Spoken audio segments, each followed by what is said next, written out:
ఈరోజు మనం డిస్కస్ చేయబోయే టాపిక్ రవి గురించి. ఓకే, సరే, మనం అందరిలాగా రెగ్యులర్గా కాకుండా రివర్స్ నుంచి వద్దాం. బేసిక్గా ఒక ఆస్ట్రాలజీ దగ్గరికి వచ్చి ఒక యూజర్, ఒక జ్యోతిషం చెప్పించుకోవాలనే వ్యక్తి వచ్చాడు. ఏం అడుగుతాడు? సార్ నాకు జాబ్ ఎప్పుడు వస్తుంది సార్, లేదంటే నాకు పెళ్ళి ఎప్పుడు అవుతుంది, లేదంటే నాకు సంతానం ఎప్పుడు కలుగుతుంది, లేదంటే నేను అబ్రాడ్ వెళ్తానా వెళ్ళనా, ఇలా జనరల్ క్వశ్చన్ అడుగుతాడు అని అనుకుందాం. ఓకే, వీళ్ళందరికీ కూడా రవి దశే జరుగుతుంది అనుకుందాం. ఓకే, అప్పుడు మనం రవిని ఎగ్జామిన్ చేస్తాం. ఓకే, నేను ఇక్కడ రవి గురించి చెప్తున్నా కాబట్టి వాళ్ళకి రవి దశ జరుగుతుందని చెప్పాను. ఓకే, వాళ్ళకి శని దశ జరగవచ్చు, కుజ దశ జరగవచ్చు, ఏ దశ అయినా జరగవచ్చు. ఓకే, చలో ఈ రోజుకి మనం రవి దశ జరుగుతుందా అనుకుందాం. నేను ఉదాహరణకి జాతక చక్రం ఉడికే వేసేస్తాను. ఓకే,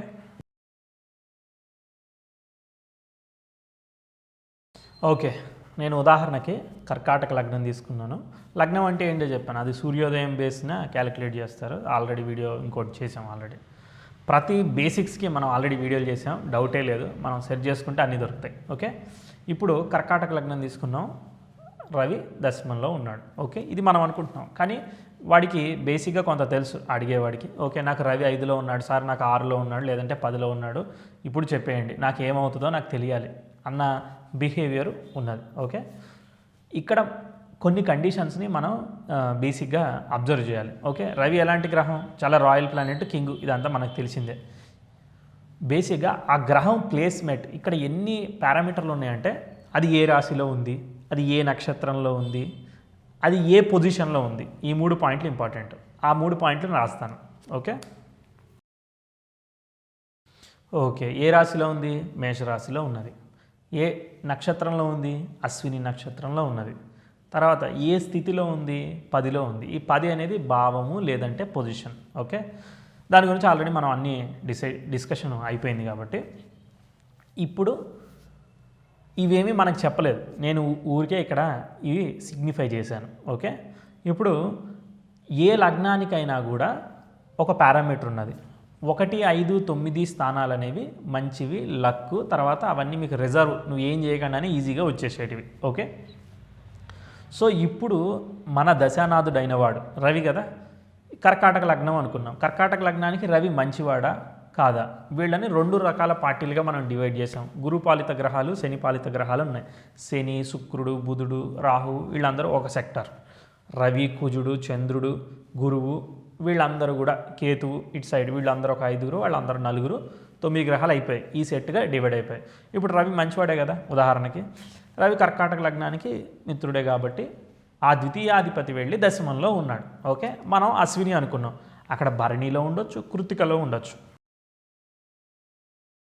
రవి ఏంటి? సూపర్ స్పీడ్ అనమాట. ఎందుకంటే ఉదయం సూర్యకిరణాలు ఎలా వస్తాయి? చాలా స్పీడ్గా వచ్చేస్తాయి. చూస్తూ ఉండగానే పైకి వెళ్ళిపోతూ ఉంటుంది. అందుకోసమే రవికి కొన్ని భావాలు ఇచ్చారనమాట, పోర్ట్ఫోలియోలు ఇచ్చారు. ఏంటిది? ఒకటి ఉద్యోగం, కెరియర్ బాగుండాలంటే రవి బాగుండాలి. ఓకే, అంటే వేరే పాపగ్రహాలు చేత పడకుండా మంచి పొజిషన్లో ఉంటే ఉద్యోగానికి బాగుంటుంది ఒకటి. తర్వాత రవికి ఇంకోటి ఏమి ఇచ్చారు? ఆరోగ్యం, హెల్త్.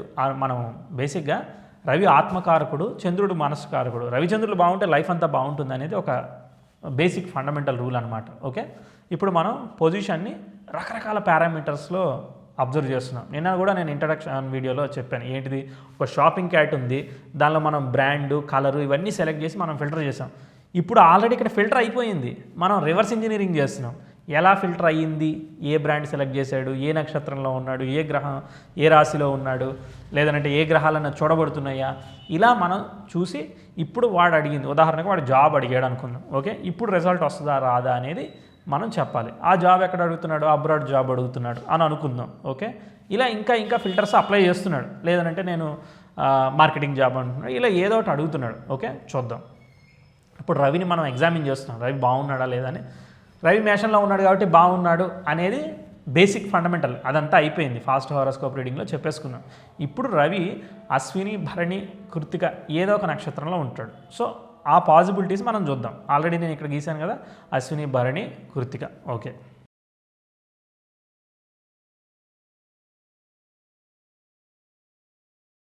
మీకు నేను ఆల్రెడీ సుబ్బు టెక్నిక్ అని ఒక టెక్నిక్ చెప్పాను. అది చాలా ఈజీ అనమాట. ఇది తెలిసిందేనంటే మీకు ప్రిడిక్షన్ వచ్చేస్తుంది. ఫస్ట్ ఏదైనా ఒక గ్రహాన్ని చూస్తే దాని పొజిషన్ బాగుందా లేదా, అది మంచి రాశిలో ఉందా? మేషం, మిత్ర రాశి, పాయింట్ నెంబర్ 1 అయిపోయింది. తర్వాత ఏ నక్షత్రంలో ఉంది, మనం అశ్వినిలో అనుకుంటున్నాం. అశ్విని వీళ్ళకి సంబంధించిన నక్షత్రమా, రెండో రూల్ కూడా అయిపోయింది. మూడో రూల్ ఏంటిది, ఆ కేతు, ఆ నక్షత్రనాథుడైన కేతు ఎలా ఉన్నాడు, ఆ కేతు ఏ నక్షత్రంలో ఉంటో ఆయన ఎలా ఉన్నాడు, ఇలా 3 లెవెల్ వరకు చెక్ చేయాలి. ఇది ఒక రూల్ అనమాట.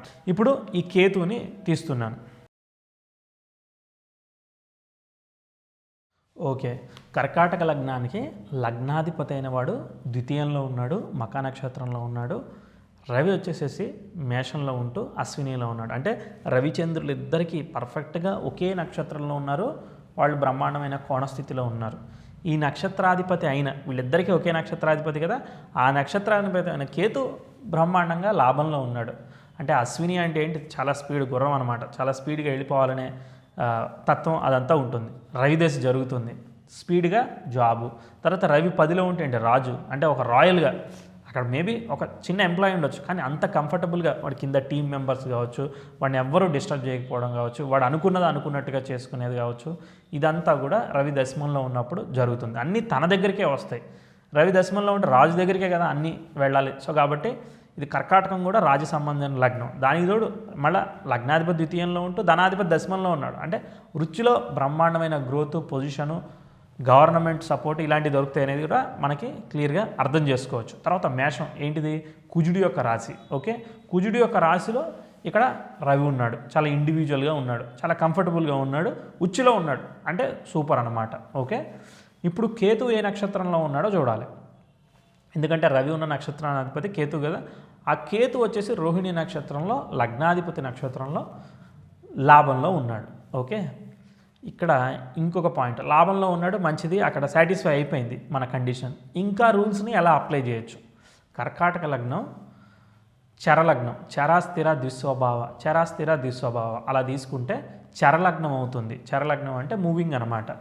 ఈ లగ్నానికి 11వ స్థానం బాధక స్థానం, అంటే బాధకం అంటే ఇబ్బంది పెట్టడం. ఓకే, ఎప్పుడైతే ఈ బాధక స్థానంలో కేతు లగ్నాధిపతి నక్షత్రాన్ని ఆక్యుపై చేశాడో దీనివల్ల ఏమవుతుంది, బాధకం అంటే ట్రబుల్ కదా, సో బాగా ఇబ్బంది పెట్టి రిజల్ట్ ఇస్తాడు. సో ఈజీగా రాదు, చూడడానికి బాగానే కనబడుతుంది కానీ చాలా హార్డ్ వర్క్ చేసి సాధించగలుగుతాడు. ఒకటి. రెండోది, కేతు అనేవాడు గత జన్మకు సంబంధించిన వాడు, కార్మికి సంబంధించిన వాడు. తనకి తోడు లగ్నాధిపతి చంద్రుడు, మనసకారకుడైన చంద్రుడు మకలో ఉన్నాడు. మక ఏంటిది, అది పితృదేవతలకు సంబంధించిన నక్షత్రం. తర్వాత చంద్రకేతులు పరివర్తన ఉన్నారు. చంద్రకేతులు పరివర్తన ఉంటే ఏమవుతుందంటే మనసు అనేది డిటాచ్మెంట్ కోరుకుంటుంది. సరేలే నాకు వస్తే వచ్చిందిలే, లేకపోతే లేదులే అనే ఒక డిటాచ్మెంట్ని కోరుకుంటుంది. ఆ మకా నక్షత్రానికి అధిపతి అనేవాడు లాభంలో ఉన్నాడు, అంటే పితృదేవతలు అనేవాడు వీడికి ఫేవరబుల్గా ఉన్నారు అనేది చెప్తున్నాడు. కానీ వీడికి ఎటువంటి ఎమోషన్ని అన్నిటినీ కూడా కట్ చేసి ఇస్తారు. అంటే నువ్వు ఉద్యోగం కోసం, పెద్ద ఉద్యోగం కోసం ట్రై చేస్తావు, రాదులే అని వదిలేస్తావు, అది నీకు వచ్చి చేరుతుంది అనమాట. అలా మనం దీన్ని అనలైజ్ చేయొచ్చు. ఇంకోటి, లగ్న పంచమ భాగ్యాధిపతి నక్షత్రాల్లో అని అనుకున్నాం. ఓకే, ఇది ఉదాహరణకి ఇది అశ్విని కాబట్టి బాగుంది. అదే భరణి నక్షత్రం అయితే ఓకే, అలాంటి సందర్భాల్లో మళ్ళీ సేమ్ ఇలానే శుక్రుడి యొక్క ప్లేస్మెంట్, శుక్రుడు బాగున్నాడా లేదా, మళ్ళీ శుక్రుడి లగ్నానికి యోగకారకుడు కాదు, బాధకుడు. ఓకే, చతుర్థ లాభాధిపతి బాధకుడు.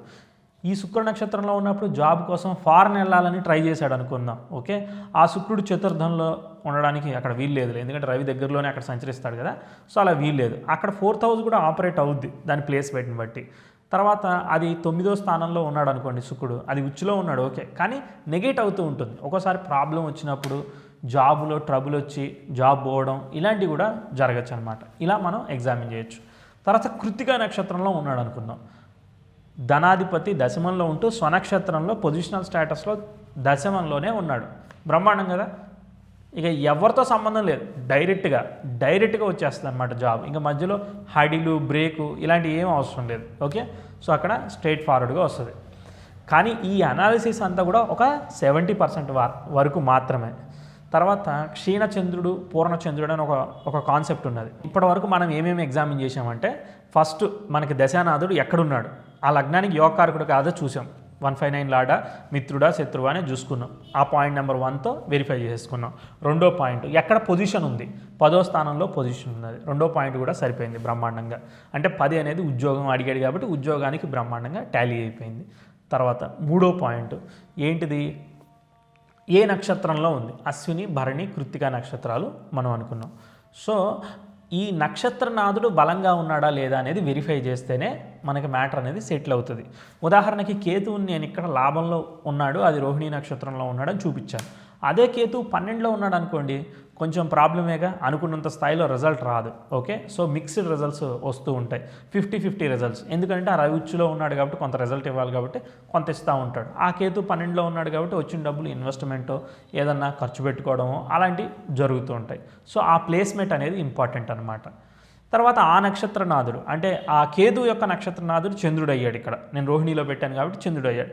ఆ చంద్రుడు ద్వితీయంలో బాగున్నాడు కాబట్టి you are going to gain good job, అది చాలా బాగుంటుంది, నీకు సాటిస్ఫాక్షన్ ఇస్తుంది, డబ్బులు ఇస్తుంది అనేది చెప్తున్నాం. ఓకే, డబ్బులు అనేది సెకండ్ హౌస్ కాబట్టి అర్ధస్థానాలు సాటిస్ఫై అయ్యాయి. 11 కూడా మంచిది, సర్వీస్కి ఉద్యోగానికి మంచిది. సార్ మరి నేను పిల్లల కోసం సంతానం కోసం నేను చూస్తున్నాను, ఇది ఉద్యోగానికి బాగుంటుందని అన్నారు, మరి ఈ దశలో నాకు సంతానం కలుగుతుందా అని మీకు ఒక క్వశ్చన్ రావచ్చు. న్యాచురల్ జోడియాక్ సైన్లో రవి పంచమాధిపతి.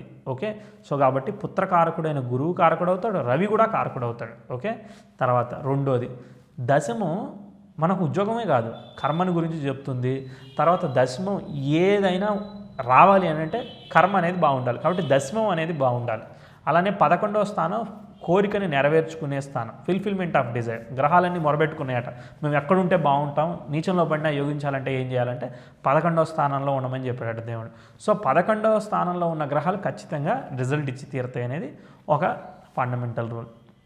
ఇంకొక చిన్న ఫండమెంటల్ రూల్ ఉన్నాయి. ఇప్పుడు మనం దీనిలో జడ్జ్ చేసాం కానీ ఇది మెయిల్ హోరోస్కోపా ఫిమేల్ హోరోస్కోపా మనకేమీ తెలియదు. ఓకే, ఇది జస్ట్ ఎగ్జాంపుల్ కోసమే రిజల్ట్ చెప్తున్నా తప్ప ఇదేమి ఫైనల్ జడ్జిమెంట్ కాదు. ఓకే, సో ఇక్కడ మనం మెడికల్ ఇష్యూస్ కావచ్చు, ఇంకా అదర్ ఫ్యాక్టర్స్ ద్వారా ప్రశ్న జాతకం కావచ్చు, ఇవన్నీ చూడాలి, అదంతా మనం మళ్ళీ మాట్లాడుకుందాం. ఓకే, సో ఇదే దశలో వేరే ఫలితాలు కూడా రావడానికి అవకాశం ఉంది, అవి కూడా సక్సెస్ఫుల్గానే అయ్యేదానికి అవకాశం ఉంది. ఓకే, దశమంలో ఉండి చతుర్థాన్ని చూస్తాడు కదా, ఇల్లు కట్టుకోవడానికి కూడా అది ఓకే, ఫ్యామిలీ ఎక్స్పాన్షన్కి కూడా ఓకే, తర్వాత మంచి పొజిషన్ ఇన్వెస్ట్మెంట్స్కి వీటన్నిటికీ కూడా బాగానే పనిచేస్తూ ఉంటుంది, ఇబ్బంది ఏమీ లేదు. ఓకే, ఎందుకంటే అక్కడ శుక్రుడికి కేతు ఏజెంట్గా ఉన్నాడు, ఈ నోడ్ సైన్స్కి స్పెషల్ పవర్ అనేది ఉంటుంది కాబట్టి ఎక్కువ ఫలితాలు పాజిటివ్గానే జరుగుతాయి, నెగిటివ్గా జరగవు అనేది మనం కంక్లూడ్ చేసినాం. ఇది అశ్వినిలో ఉంటే, భరణిలో ఉంటే మదర్ హెల్త్ జాగ్రత్త అని చెప్పాలి ఒక్కోసారి, లేదంటే ప్రాపర్టీ తీసుకునేటప్పుడు చూసి తీసుకోమని చెప్పాలి. ఎందుకంటే చతుర్థ లాభాధిపతి కర్కాటక లగ్నానికి బాధకుడు కూడా కాబట్టి ఆ శుక్రుడు అనేవాడు ఎలా ఉన్నాడు, కంబస్ట్ అయ్యాడా, బాగున్నాడా, బాగోలేదా, ఇలా జడ్జిమెంట్ చేసి మళ్ళీ మనం చెప్పాలి. ఓకే, కానీ ఓన్లీ సింగిల్ పొజిషన్ చూసాం. ఓకే, సార్ నాకు రవి కాకుండా శని కూడా ఉన్నాడు ఇంకా తోడయ్యాడు అని అంటే అక్కడ పాపగ్రహంతో కలిసినప్పుడు వెయిట్ తగ్గిపోద్ది కదా, సో అలా మనం అబ్జర్వ్ చేయాలి. గురువు కలిశాడు సార్, భాగ్యాధిపతి షష్టాధిపతి భాగ్యాధిపతి కర్కాటక లగ్నానికి దశమంలో రవితో కలిశాడు, సూపర్. ఓకే, అక్కడ మళ్ళీ మౌఢ్యం ఉంటుంది, అంటే రవి యొక్క కిరణాలు గురువు మీద పడితే, అంటే రవికి ముందు భాగంలో గనక, అంటే ఉదాహరణకి రవి 10 డిగ్రీలు గురువు 15 డిగ్రీల్లో ఉంటే రవి యొక్క కిరణాలు స్ట్రైట్గా గురువు మీద పడతాయి, అప్పుడు కొంత అఫ్లిక్షన్ జరుగుతుంది. ఉదాహరణకి నేను ఇక్కడ డిగ్రీలో చూపిస్తాను.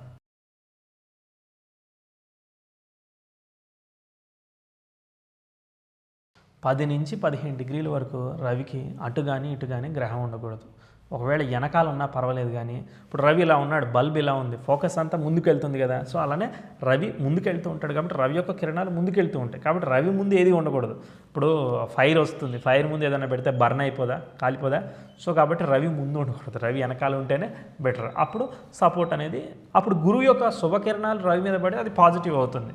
సార్ నాకు రవి గురువులు దశమంలో ఉన్నారు, ఎక్సలెంట్ కదా, మరి నాకు ఎందుకు రావట్లేదు పొజిషన్ అంటే అక్కడి అఫ్లిక్షన్ ఏర్పడింది కదా, వాళ్ళు యోగకారకులే కలిసే ఉన్నారు కానీ ఆ కంబస్ట్ అయిన దాన్ని ఆ గ్రహాలు కలిసి ఉండి హస్తంగతం అంటారు తెలుగులో వర్డ్, ఆ హస్తంగతుడు అయ్యాడు గురువు, అందుకోసం అఫ్లిక్షన్కి గురి అయి పడింది. భాగ్యాధిపతి అంటే మన గత జన్మ, తర్వాత మంచి ఫార్చ్యూన్ అనమాట, లైక్ సెంట్రల్ గవర్నమెంట్ అనుకోండి, భాగ్యాధిపతి అంటే సెంట్రల్ గవర్నమెంట్, లగ్నాధిపతి అంటే స్టేట్ గవర్నమెంట్.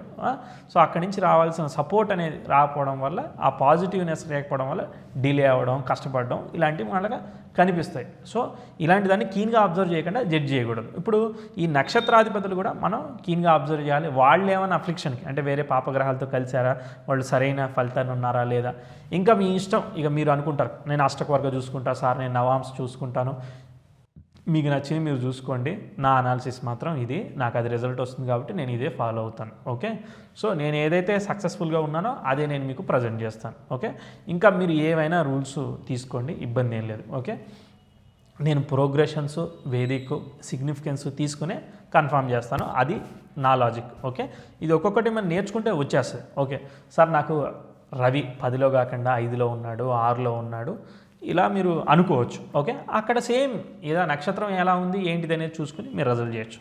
కానీ ఒక ఇంపార్టెంట్ ఫండమెంటల్ రూల్ ఫైనల్గా ఒకే ఒక పాయింట్ చెప్తాను.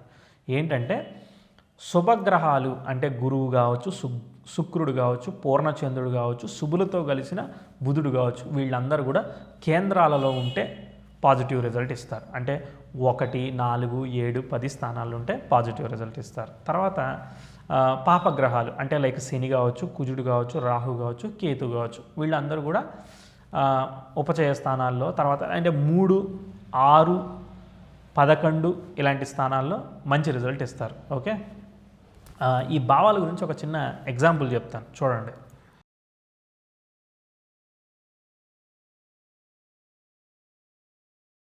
ఉదాహరణకి కర్కాటక లగ్నం నేను మళ్ళీ తీసుకున్నాను. రవి 6వ ఇంట్లో అనుకుందాం.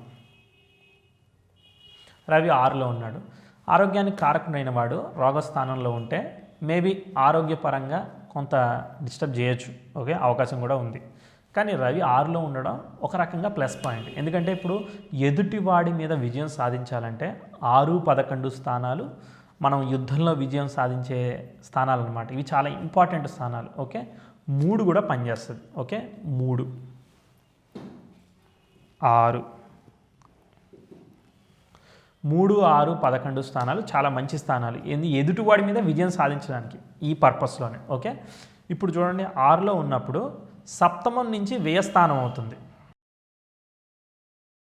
సప్తమం నుంచి వ్యయస్థానం అయినా 12లో పాపగ్రహాలు ఉంటే గ్రీడీనెస్, కోరిక, విపరీతమైన కాంక్ష ఇలాంటి వాటితో డబ్బులు పాడు చేసుకోవడానికి కూడా సిద్ధమయ్యేదానికి అవకాశం ఉంటుంది. కాబట్టి మీకు 6లో పాపగ్రహం ఉంది, వాడికి 12లో పాపగ్రహం ఉన్నట్టే. వాడి జాతకమే అవసరం లేదు మనకి. ఓకే, డైరెక్ట్గా వాడికి 12లో ఉన్నట్టు. సో కాబట్టి 6లో రవి ఉండడం వల్ల చాలా మంచి నెగోషియేషన్ స్కిల్స్, వాటితో సరిగా మాట్లాడి మనం వాడి మనసును గెలుచుకోగలుగుతాం, వాడి డబ్బును గెలుచుకోగలుగుతాం, ఏది కావాలంటే అది గెలుచుకోగలుగుతాం. ఓకే సార్, ఉదాహరణకి మరి వాడికి కూడా 6లో రవి ఉంది, ఎలా అంటే ఈక్వల్గా ఉంటుంది ఎనర్జీ, మ్యూచువల్గా చేస్తారు. సార్ నాకు 6లో రవి ఉంటే వాడికి 6లో శని ఉంది సార్, లేదంటే వాడికి 6లో కుజుడు ఉన్నాడు సార్, లేదంటే వాడికి 6లో రాహు ఉన్నాడు సార్. సో ఒక్కొక్కటి ఒక్కొక్క దానికన్నా బలం ఎక్కువ. రవి పాపగ్రహమే కానీ పూర్తి పాపగ్రహం కాదు. దానికన్నా పాపగ్రహం కుజుడు పనిచేస్తాడు, శని పనిచేస్తాడు, వాడికన్నా పాపగ్రహం రాహు పనిచేస్తాడు. కాబట్టి 6లో రాహు ఉన్నాడంటే వాడికి టాటా చెప్పేసి మనం వచ్చేయడం బెటర్. వాడితో నెగోషియేషన్ అసలు అవసరమే లేదు. ఓకే, కాబట్టి అక్కడ ఏ గ్రహం ఉన్నది అనేది మనం తెలుసుకోవాలి. సో మన కెపాసిటీ ఎంతవరకు అనేది మనం ఇక్కడ అబ్జర్వ్ చేసుకోవచ్చు. ఓకే, ఇది వృత్తిరీత్యా పనిచేస్తుంది. లైఫ్ అంటేనే పోరాటం కదా, మనం లేచామంటేనే పోరాటం. కాబట్టి 6వ స్థానం ఇంపార్టెంట్. 3వ స్థానం ఏంటంటే విక్రమక్షేత్రం, చేతులు అనమాట. అలానే ఇంక్లినేషన్, మన బుద్ధి, సబ్కాన్షియస్ మైండ్, అంత కెపాసిటీ, మన తెలివితేటలు అవన్నీ కూడా 3rd హౌస్లో కూడా ఉండేదానికి అవకాశం ఉంది. 11 ఎందుకంటే 6 నుంచి 6 భావాత్ భావం, కోరిక నెరవేర్చుకోవడమే కాకుండా విజయాన్ని మించిన విజయం లాంటిది అనమాట. సో పోరాటాన్ని మించిన పోరాటం. సో కాబట్టి 11 డెఫినెట్గా సక్సెస్ ఉంటుంది. అందుకే రవి 11లో ఉంటే బాలారిషి దోషాలు పోతాయని కూడా రాశారనమాట. సో 11లో రవి ఉండడం కూడా చాలా పాజిటివ్నెస్ ఇస్తుంది 6 కన్నా. సో ఈ పవర్ని మీరు డిస్ట్రిబ్యూట్ చేసుకోవచ్చు. 1లో రవి ఉన్నాడు, 2లో రవి ఉన్నాడు, 3లో రవి ఉన్నాడు. 1 ఏంటిది లగ్నం, కాబట్టి సబ్జెక్టు నాలెడ్జ్ వస్తుందని చెప్పాము. 2 డబ్బులు వస్తాయి. 2లో పాపగ్రహం ఉంటే ఏంటి, ఇబ్బంది పెట్టి డబ్బులు వస్తాయి. ఓకే, అంటే పాపగ్రహాలు 2లో ఉంటే ఈజీగా రావు, కష్టపడి సాధించుకోవాలి. ఓకే, అది శని అవ్వచ్చు, కుజుడు అవ్వచ్చు, ఏదైనా అవ్వచ్చు. తర్వాత 3లో రవి, 3 పవర్ అంటే మన కర్మ, అంటే మన పేరు చెప్తే బయట సార్ పలానా వాళ్ళు పలానా విషయం చేశారు, అందుకని వాళ్ళకి మంచి పేరు ఉన్నది, కాబట్టి వాళ్ళకి రెస్పెక్ట్ ఇచ్చేయండి అన్నట్టు ఉంటుందన్నమాట. అంటే మనకన్నా కూడా మనం చేసే పనుల వల్ల మనకి రెప్యుటేషన్ పెరిగిపోతూ ఉంటుంది. అది 3rd రవి. ఇప్పుడు పలానా దగ్గరికి వెళ్ళాం, 10 లక్షలు అప్పు కావాలి, ఇమ్మీడియట్గా మన రెప్యుటేషన్ వల్ల మనకి ఆ పరపతి అదంతా దొరికేదానికి అవకాశం ఉంటుంది. తర్వాత 4లో రవి. ఓకే, 4లో రవి ఉన్నప్పుడు పాపగ్రహం 4లో ఉండకూడదు అనుకున్నాం. కానీ 4లో రవి ఏం చేస్తాడు, కష్టపెడతాడు, సబ్జెక్ట్ నాలెడ్జ్ ఇస్తాడు. తల్లి అంటే మదర్ ల్యాండ్, మదరు చెప్తుంది మంచిదే, ఓకే ఇబ్బంది లేదు. కాకపోతే కొంతవరకు కేంద్రం ఏంటిది, కష్టపెడుతుంది. కష్టపడే దగ్గర శుభగ్రహాలు ఉంటే కష్టం బాగుంటుందని శుభగ్రహాలు పెట్టారు. ఇక్కడ కేంద్రంలో పాపగ్రహం ఉంటే ఏం చేస్తుంది, మరింతగా కష్టపెడుతుంది. ఇంట్లో తల్లి అనేది ఇంపార్టెంట్ రోల్ కూడా అయ్యేదానికి అవకాశం ఉంటుంది. పంచమంలో రవి, సరదాల కోసం నాకన్నా ఇంకెవడు ఖర్చు పెట్టేటోడు లేడు అని ఖర్చు పెట్టేయడం. పంచమంలో రవి అలాంటి ఆలోచనని ఇచ్చేదానికి అవకాశం ఉంటుందన్నమాట. ఓకే, రవి ఎక్కడ ఉంటే అక్కడ పవర్ కదా, నా దగ్గర డబ్బులు ఉన్నాయి తీసేసుకో అలాంటి మనస్తత్వం రాయల్గా ఇచ్చేయడం అలాంటిది ఇస్తూ ఉంటుందన్నమాట. ఆరింట రవి మంచిదే, అది పాజిటివ్ రిజల్ట్ ఇస్తుంది. సప్తమంలో రవి ఉంటే ఏమవుతుంది, మనం కాదు ఎదుటోడు అందరూ కూడా మన మీద రాయల్గా బిహేవ్ చేస్తూ ఉంటారు, అది మనకి ఇబ్బంది. ఓకే, కాబట్టి వైఫ్తో ఈగో క్లాషెస్ వచ్చేదానికి అవకాశం ఉంటుంది.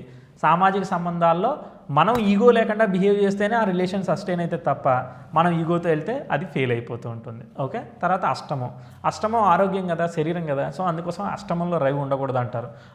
ఏ నక్షత్రం అనేది అదంతా మీరు చూసుకోండి, ఆ పర్మిటేషన్స్ అనే కాంబినేషన్స్ పెరిగిపోతూనే ఉంటాయి. మనం 5,000 వీడియోలు చేసినా ఇంకా ఇంకా ఎపిసోడ్లు నడుస్తాయి. అష్టమంలో రవి ఉంటే ఏమవుతుందంటే ఆలోచన కంప్లైంటింగ్ నేచర్ కూడా ఇస్తుంది.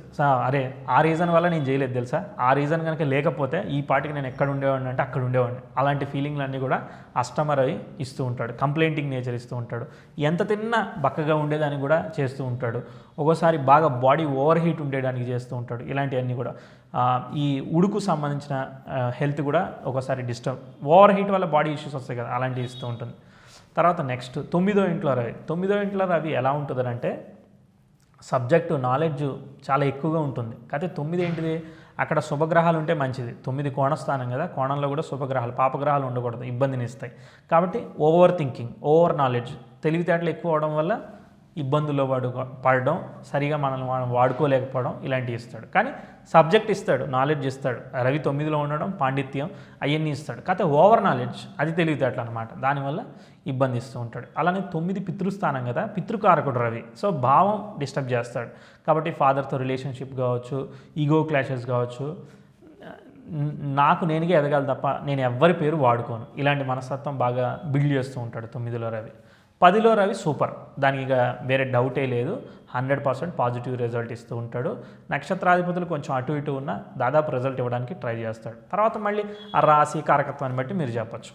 11 రవి మంచిదే, ఇబ్బంది లేదు. ఎట్టి పరిస్థితుల్లో ఎదుటివాడు హ్యాపీగా మనకు డబ్బులు ఇస్తాడు. ఓకే, అంటే ఏదో రకంగా మనకి దొరుకుతూ ఉంటుంది. ఇక్కడ ఇంకొక మంచి రూల్స్ ఉన్నాయి.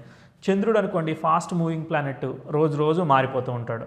రవి అనుకోండి నెల మారిపోతుంటాడు. కాబట్టి రవి లాభంలో ఉండడం వల్ల ఒక నెలలో డబ్బులు రాపోయినా ఇంకో నెలలో వస్తాయి. అందుకే చంద్రుడు అనుకోండి ఒక రోజు రాపోయినా ఇంకో రోజు వస్తాయి. శని అనుకోండి అందుకే 2.5 సంవత్సరాలు, మనకు ఏదన్నా తేడా వస్తే 2.5 సంవత్సరాలు ఆగాలి శనితో వస్తే. సో బాగుంటే కూడా 2.5 సంవత్సరాలు ఏ రోజు చూసుకొని అవసరం లేదు, అది వెళ్ళిపోతూనే ఉంటుంది. అలా మనం వాటిని బట్టి చెప్పుకోవచ్చు. ఓకే, తర్వాత 12 రవి అంటే ఏంటిది, 12 అంటే ఖర్చు, శయ్యాసుఖ స్థానం, నిద్ర, అనేకమైన విషయాలు వచ్చాయి కదా. ఇప్పుడు ఫర్ ఎగ్జాంపుల్ ఒక పార్టీకి వెళ్ళాం, నాకన్నా ఎవడు ఖర్చు పెట్టలేడు, నేనే హయ్యెస్ట్ పేమెంట్ చేస్తా, నేనే ముందు వచ్చి బిల్లు పే చేస్తా అని ముందు రెడీ అవుతూ ఉంటారు. అంటే వాళ్ళ ఒక్కోసారి ఓవర్ షో అప్ కావచ్చు, లేదంటే వాళ్ళ బిహేవియర్ అయ్యి ఉండొచ్చు, మనం చెప్పలేం. సో 12 రవి, పాపగ్రహాలు 12 ఉంటే ఖర్చును ఇస్తాయి. ఓకే, మనకి పరిస్థితి అనేది నేను జస్ట్ పార్టీ చెప్పాను, అది మేబీ రేపు ఇల్లు కొనుక్కోవాలని అవ్వచ్చు, అంటే వాళ్ళందరికీ ఉంది కాబట్టి నాకు ఉండాలి. అలాంటి బిహేవియర్ని, అంటే గ్రీడీ, అంటే ఒక మొండి బిహేవియర్ని కూడా క్రియేట్ చేసేదానికి కారణం అవుతూ ఉంటుంది. సరే, అది ఒక్కటి మనం ఆ ప్లేస్మెంట్సే కాదు, కానీ మిగిలిన గ్రహస్థితి, దశ, తర్వాత ఆ ఏ నక్షత్రాల్లో ఉన్నారో అవి బాగున్నాయా లేదా అనే దాన్ని బట్టి మనం డిసైడ్ చేయాలి. కొన్నిసార్లు అవి పాజిటివ్గా కూడా పనిచేస్తాయి. 12లో ఉన్న రవి ఉన్నా కూడా ఫారెన్ వెళ్ళి చాలా సక్సెస్ఫుల్గా ఉండి కూడా ఉండొచ్చు. కానీ దశ వేరే ఉంటుంది కదా, ఆ నక్షత్రం కూడా ఉంటుంది కదా. ఆ నక్షత్రనాథుడు బలంగా ఉంటే 12లో ఉన్న 8లో ఉన్న అది పనిచేస్తూ ఉంటుంది. ఆకస్మికంగా ట్రమండస్ మనీ సంపాదించి ఉండొచ్చు. ఓకే, సో కాబట్టి ఫైనల్ జడ్జిమెంట్ ఎప్పుడు కూడా కంప్లీట్ హారోస్కోప్ లేదే జడ్జ్ చేయాలి. ఇవన్నీ మన ఇల్యూషన్, అంటే అక్కడ ఉన్నాయి, ఇక్కడ ఉన్నాయి, ఆ నక్షత్రంలో ఉన్నాయి, ఈ నక్షత్రంలో ఉన్నాయి అనుకుంటున్నాం తప్ప రియల్ టైంలో ఇంతవరకు మనం ఒక్కటి మాట్లాడుకోలేదు. సో నేను చెప్పిందంతా కూడా మీకు క్లియర్గా ఒక అవగాహనకి వస్తుంది. కారకత్వాలు చదవండి, వాటిని అప్లై చేయండి, చూడండి. మీరు ఒక కొంత నోట్స్ రాసుకోండి. తర్వాత నెక్స్ట్ కేస్ స్టడీస్కి వచ్చిన తర్వాత నేను ఎలా చెప్తున్నాను, మీరు ఎలా చెప్తున్నారు, మీరు అబ్జర్వ్ చేసుకోండి. సో మీరు ఎక్కడైతే గ్యాప్స్లో ఉన్నారో వాటిని ఫిల్ చేసుకోగలుగుతారో ముందుకు వెళ్ళిపోగలుగుతారు. Okay, thank you so much.